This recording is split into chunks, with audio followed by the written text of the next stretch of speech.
So next, we will go ahead and start with the recipients for the awards today. So a little backstory. Thinking about creating this event today, I thought it was very necessary to acknowledge folks in community, folks in Delano, folks in the county who are doing tremendous work and who are continuing that legacy of Cesar Chavez. In some way, it doesn't have to necessarily be with our farm workers, but whether it's helping those who can't get a meal or who don't have a home, or for those who are at tables that bring everyone with them and say, there's many differences here of opinions. That's important. And so today we're going to honor 4 individuals, and we'll go one by one. So our first honoree is not only a friend and family, but also a mentor. Someone who I look up to in the way she leads our county strong. Kern County Board of Supervisor Leticia Perez is a 3rd-generation Bakersfield resident. She attended local public schools and is a proud graduate of Highland High School, class of 1995, where she recently, by the way, was inducted into the Highland High School Hall of Fame like last week.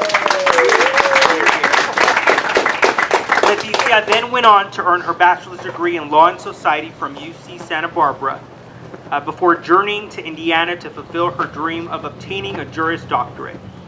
Leticia was raised alongside a dozen foster children and comes from a family that has been dedicated to community service for more than 40 years in Kern County.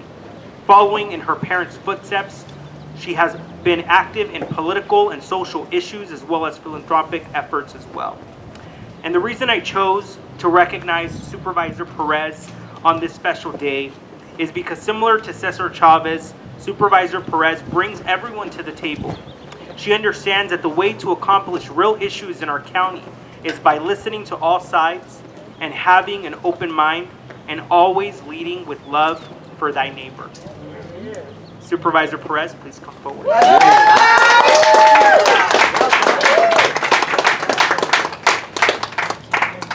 This certificate states, the City of Delano is honored to present the Certificate of Recognition to Leticia Perez. This certificate is proudly presented to Leticia for continuing the legacy of Cesar Chavez through public service.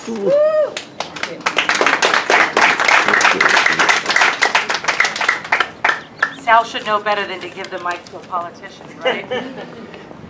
You know, you might wonder what a girl from East Bakersfield has to say or think or do about Cesar Chavez and the Delano farm worker movement. You know, my mother, at 17 years old, in 1968, thank you, Suzanne, for taking it back to the old school. You inspired me to talk about my family and our personal experience with Cesar Chavez right here in Delano.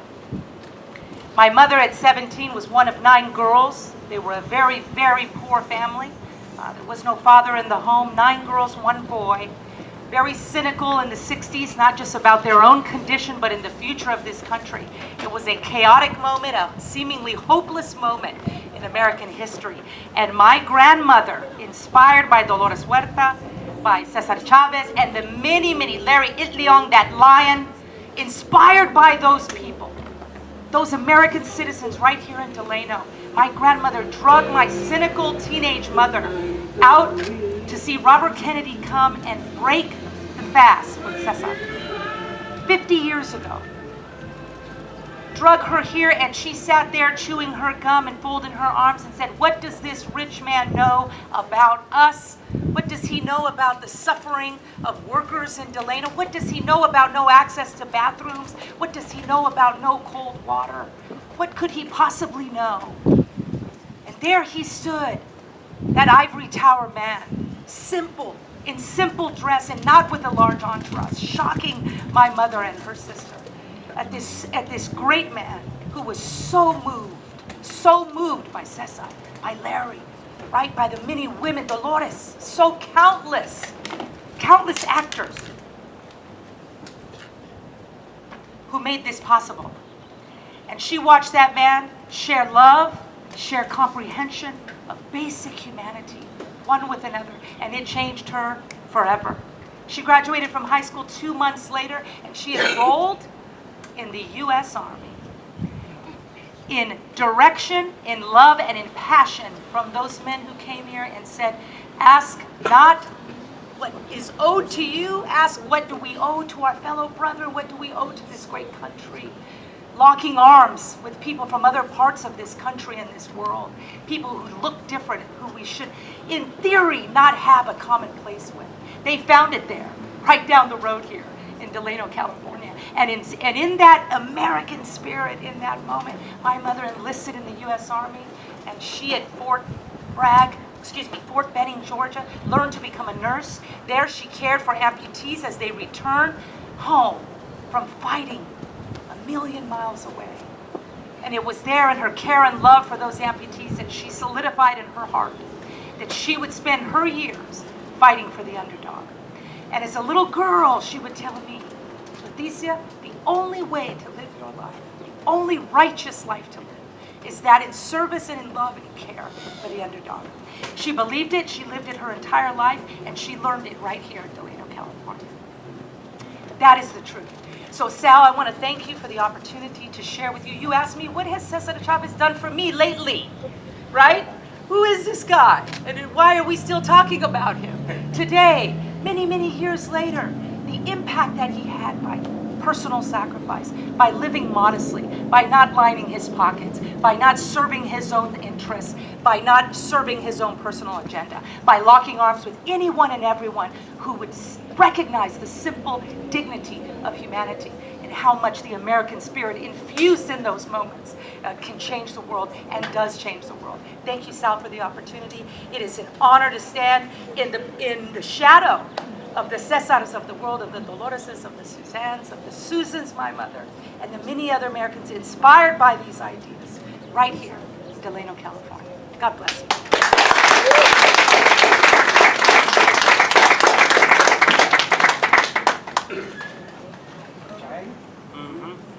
Can I get an amen? Amen. Absolutely. We're having church So- in here. Back. So this next honoree is holds a very special place in my heart. I met her almost 2 years ago. I found out that Ana Maria, Doña Ana, as we call her, had been waking up at 4 a.m. and 5 a.m. to cook food for our houseless folks here in Delano. Doña Ana, her supportive husband, who is here today as well, and a supportive team, she judges no one. They understand that we all need help and should get help regardless of who you are.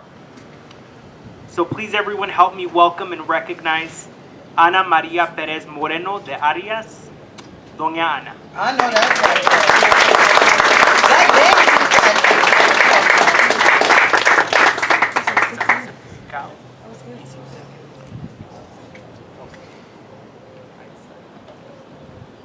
Buenas tardes.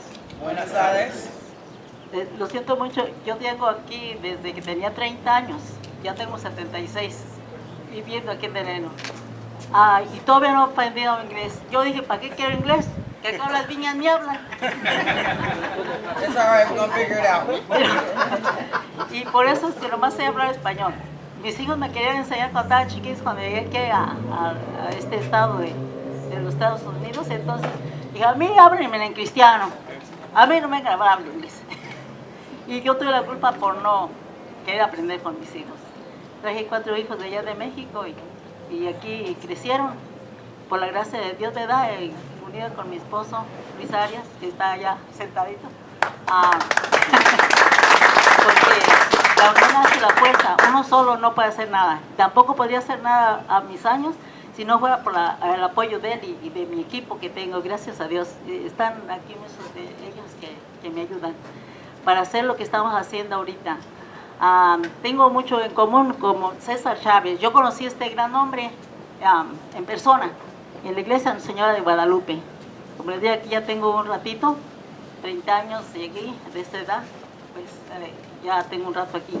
Bueno, pues, ¿por qué empezamos a hacer esta obra de darles de comer a los señores que están en la calle? Pues yo pienso que todo lo que hacemos es porque Dios nos da la gracia de querer hacerlo. Nosotros no sabemos cada día lo que nos va a suceder, pero Dios ya tiene planeada nuestra vida, ¿verdad? Como les digo, sufrimos bien mucho, ¿verdad? Como viene uno de México y aquí entra uno ilegal, como hay mucha gente tal vez todavía ignorada que no ha podido arreglar sus papeles, así también duré yo mucho. Entonces, volviendo a que las viñas no hablan, después pusimos una tienda religiosa queriendo evangelizar a la gente, y allí sí me hablaban las viñas en inglés y no podía responderles. Cómo me duele en mi corazón no poder hablar los dos idiomas para poderme expresar y poder ayudar a tanta gente que ahora está tirada en la calle, que también habla en inglés y no puedo decirles mis sentimientos hacia ellos. Pues esa tiendita se llama Victoria's Christian, bueno, todavía existe ya ahora por la Fremont.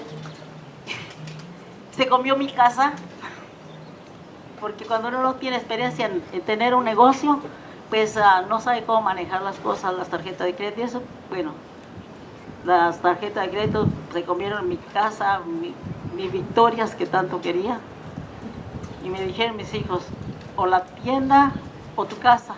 Yo dije, los bancos no tienen la culpa de mis malos manejos, yo voy a pagarles, vendo mi casa y me quedo con mi tienda. Y así me fui. Entonces, de todas maneras, Dios no nos deja desamparados. 2 años duré sin casa, y cuando una vez estábamos ya sin casa, pues rentando un apartamentito, duré 2 años sin ella.